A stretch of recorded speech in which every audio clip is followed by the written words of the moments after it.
প্রথমেই সকলকে নমস্কার জানাচ্ছি, আপনার যে সাংবাদিক বন্ধু সকলকে। আপনারা প্রশ্ন করেছেন যে নীতিশ কুমার মহাশয় আমাদের সর্বভারতীয় সভাপতি নীতিশ কুমার, তিনি বিহারের মুখ্যমন্ত্রী এখন পর্যন্ত আছেন, কিন্তু তিনি রাজ্যসভায় তার যে নমিনেশন ফাইল করেছেন, তিনি রাজ্যসভা মানে দিল্লির সংসদে তিনি চলে যাবেন, বিহারের মুখ্যমন্ত্রী আর তিনি থাকবেন না। এই বিষয়ে আপনারা প্রশ্ন করেন। দেখুন, একজন মানুষ 20 বছর 21 বছর পর্যন্ত একটা রাজ্যে বিহারের মতন একটা জঙ্গল রাজকে সরিয়ে দিয়ে সেখানটা একটা সুশাসন প্রতিষ্ঠা করা, ন্যায়ের শাসন প্রতিষ্ঠা করা, দলতন্ত্রমুক্ত গণতান্ত্রিক ব্যবস্থাকে প্রতিষ্ঠা করা, দলতন্ত্রমুক্ত প্রশাসন প্রতিষ্ঠা করা এবং মহিলাদের জন্য যে সার্বিক উন্নয়ন, তাদের সম্মান রক্ষা, আরও যে শিক্ষায় উন্নতি, কৃষিতে উন্নতি, শিল্পে উন্নতি এবং যোগাযোগ ব্যবস্থায় যে উন্নতি। একটা উদাহরণ দেবো, যে দুটি উদাহরণ দেবো। একটা নালন্দা বিশ্ববিদ্যালয়কে যে খিলজি ধ্বংস করে দিয়েছিল, পুড়িয়ে দিয়েছিল, সেই নালন্দা বিশ্ববিদ্যালয়কে নীতিশ কুমার আবার নতুন করে একটা আন্তর্জাতিক মানের বিশ্ববিদ্যালয় তৈরি করেছেন।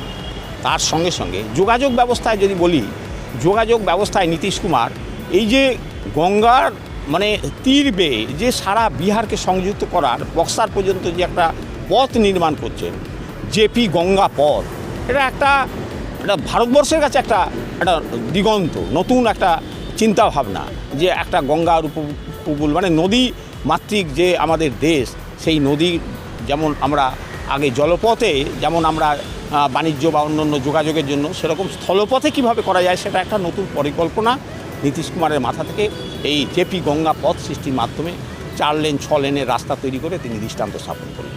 দুটো এইমস করে তিনি দৃষ্টান্ত স্থাপন করেছেন, যেটা পশ্চিমবঙ্গের দিকে তাকান, দেখুন একটা এইমস এখনও কল্যাণীর এইমসটা ওই রায়গঞ্জ থেকে চলে আসতে কত বছর গেল, তারপরে এখানেও সম্পূর্ণভাবে এখনও সেই এইমসটা সমস্ত যে মানে চিকিৎসা বিজ্ঞানের যে পুরোপুরি এখনও সেখানে কাজ শুরু হয়।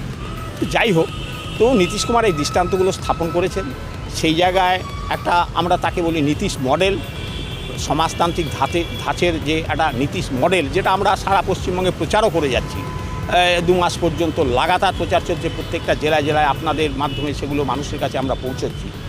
এই জায়গা থেকে বলবো যে দেখুন, তিনি হয়তো চিন্তা করেছেন যে আগামী দিনে তিনি যেমন বিহারকে একটা নতুন দিশা দেখিয়েছেন, বিহারের অর্থনীতিকে, বিহারের সামাজিক ব্যবস্থাকে, বিহারের আইন শৃঙ্খলাকে, গণতন্ত্রকে যে সুদৃঢ় করেছেন, সেরকম হয়তো ভারতবর্ষের পার্লামেন্টে যাওয়া মানে কি, সাংসদ হওয়া মানে কি, সেটা তিনি ভারতবর্ষকে তার নিজের মতন করে সেখান থেকে দেখতে পাবেন এবং তার ভিত্তিতে আগামী যে 2029 তার এরকম পরিকল্পনা থাকতে পারে।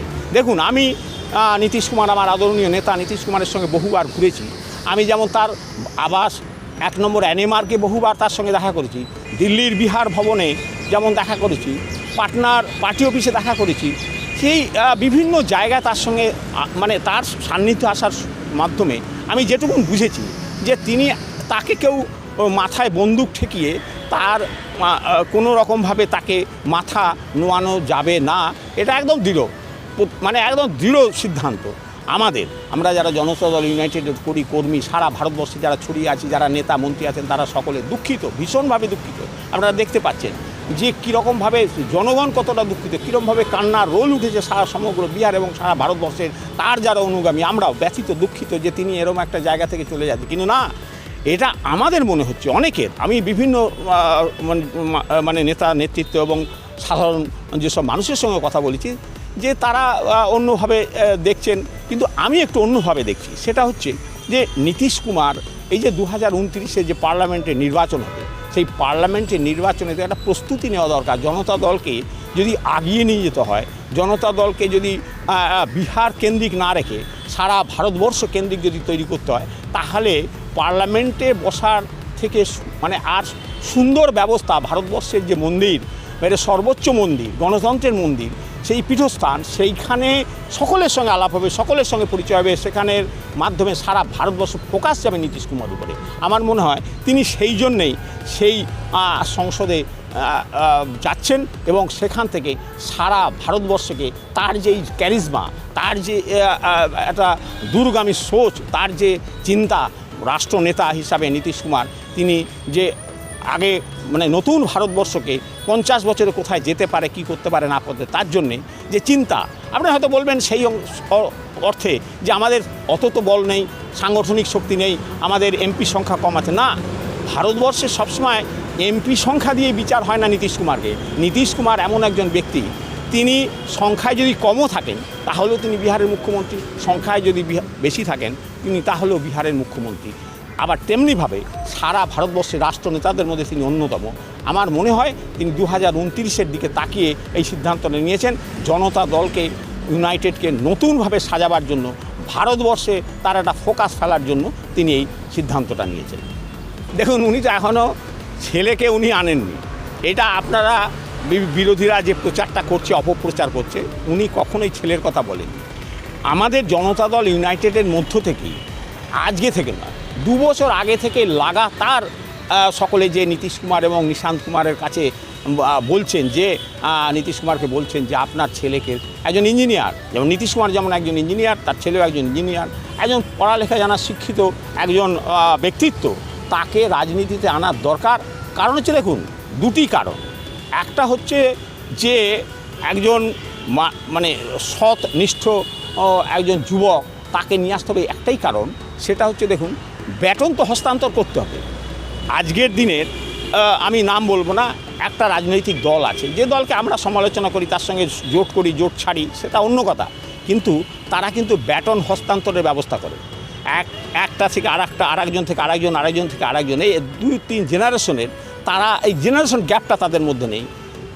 কিন্তু আমাদের বিশেষ করে সমাজবাদীদের মধ্যে এরকম একটা দুর্বলতা আছে। আমি নিজে একজন সমাজবাদী সৈনিক। আমি 1977 সাল থেকে এই জনতা পার্টির প্রতিষ্ঠা লগ্ন থেকে প্রফুল্লচন্দ্র সেনের হাত ধরে রাজনীতিতে এসেছিলাম। তারপরে বহু নেতা, বহু জর্জ ফার্নান্ডেজ সাহেব, চন্দ্রশেখরজি কলকাতায় বহুবার এসেছেন, বহু তাদের সান্নিধ্যে এসেছি।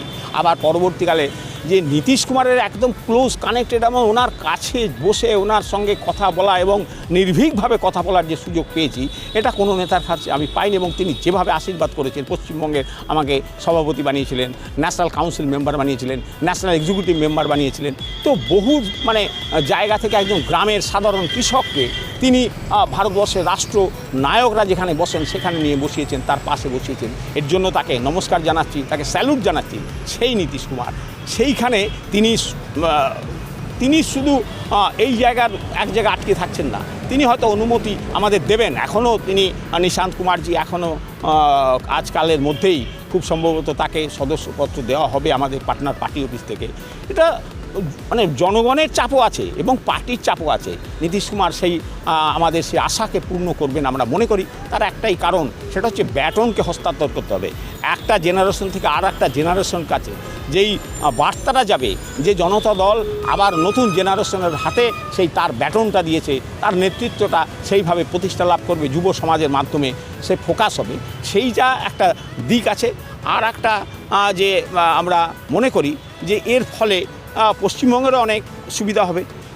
আমরা ভারতবর্ষের মধ্যে যেমন নীতিশ কুমারের সংসদে যাওয়ার ফলে যেমন পশ্চিমবঙ্গের সুবিধা হবে, ঠিক বিহার কেন্দ্রিক না থেকে রাষ্ট্রভিত্তিক এবং রাষ্ট্রীয় কাঠামোর মধ্যে যখন একটা দলকে নিয়ে আসার জন্য নীতিশ কুমার চেষ্টা করবেন, ঠিক সেইভাবে নিশান্ত কুমারও যুব সমাজকে আকৃষ্ট করতে পারবেন। এই আমার মনে হয়, যেখানে পরিবারবাদের কোনো কথা নয়। আমি 2টো উদাহরণ দিচ্ছি। দেখুন, পরিবারবাদ তখনই হয় যে হঠাৎ করে কাউকে নিয়ে এসে বসিয়ে দিলেন আর তাকে একবারে সর্বোচ্চ শিখরে বসে, তা তো নয়। এ তো লাগাতার পার্টির সদস্য না হয়েও যে এই 20-21 বছর বাবার সঙ্গে থেকে তিনি তো রাজনীতিটা তো মানে একদম ছায়ার মতন দেখতে পাচ্ছেন কীভাবে কী হচ্ছে না হচ্ছে, সেই চিন্তা। আর তার সঙ্গে সঙ্গে আর একটা যে চিন্তা, সেটা হচ্ছে যে একটা পরিবারবাদের কথা আপনারা বলছেন। আমি 2টো উদাহরণ দেবো। দেখুন, অজয় মুখার্জি, বিশ্বনাথ মুখার্জি একই পরিবারের। তারা তো একসময় 2জন রাজনীতিতে ছিলেন, স্বাধীনতা সংগ্রামী ছিলেন। সেখানে তো বলা হয়নি যে পরিবার থেকে এসছে। দেখুন, এটা পরিবারের যদি কেউ মানে একটা সুউচ্চ আসনে অধিষ্ঠিত থাকেন, আর তার ফ্যামিলির যদি কেউ একটা ভালো মেধাযুক্ত, পড়াশোনায় অগ্রগতিযুক্ত, একটা সোশ্যাল এবং সামাজিকভাবে এগিয়ে যাওয়ার জন্য কেউ যদি থাকেন, তিনি যদি রাজনীতিতে আসবেন না, তাহলে ভালো আসবে কি করে? তাহলে তো সমস্যা সৃষ্টি হয়ে যাবে। যে তার বাবা রাজনীতির একদম সর্বোচ্চ আসনে আছেন, সেই জন্য তার ছেলে রাজনীতিতে আসতে পারবে না। এই দৃষ্টিকোণ থেকে এসে সেই বলা যায় না নীতিশ কুমারের তিনি নিয়ে আসছেন না, জনতা দলের সমস্ত নেতারা, ভারতবর্ষের বিহারের মন্ত্রী, এমএলএ, এমএলসি, এমপি সকলে মিলে চাইছেন নিশান্ত কুমারকে আমাদের এই জনতা দল ইউনাইটেডের নেতৃত্ব তার হাতে দেওয়ার জন্য। এইটাই জনতা দল চাইছে এবং সাধারণ মানুষও চাইছে, বিহারের সাধারণ মানুষও চাইছে এবং যারা ইয়ং জেনারেশন তারাও চাইছে। সেই জন্যেই নিশান্ত কুমার তিনি রাজনীতিতে আসার জন্য আমরা জনতা দল ইউনাইটেডের পক্ষ থেকে আমরা নীতিশ কুমারের কাছে আবেদন জানিয়েছি। আপনার নাম তো? আমার নাম অশোক দাস, জনতা দল ইউনাইটেড। আর আমার পূর্ব পরিচয় হচ্ছে আমি এখানের পশ্চিমবঙ্গের জনতা দল ইউনাইটেডের সভাপতি ছিলাম।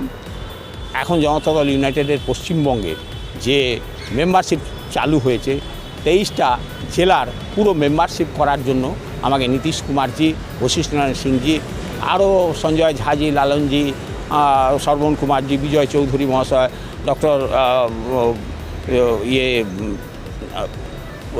অশোক চৌধুরী মহাশয় সকলে এবং রাজীব রঞ্জনজি যে ন্যাশনাল স্পোক্সপারসন, সকলের আশীর্বাদ নিয়ে আমরা সেই কাজটা করছি।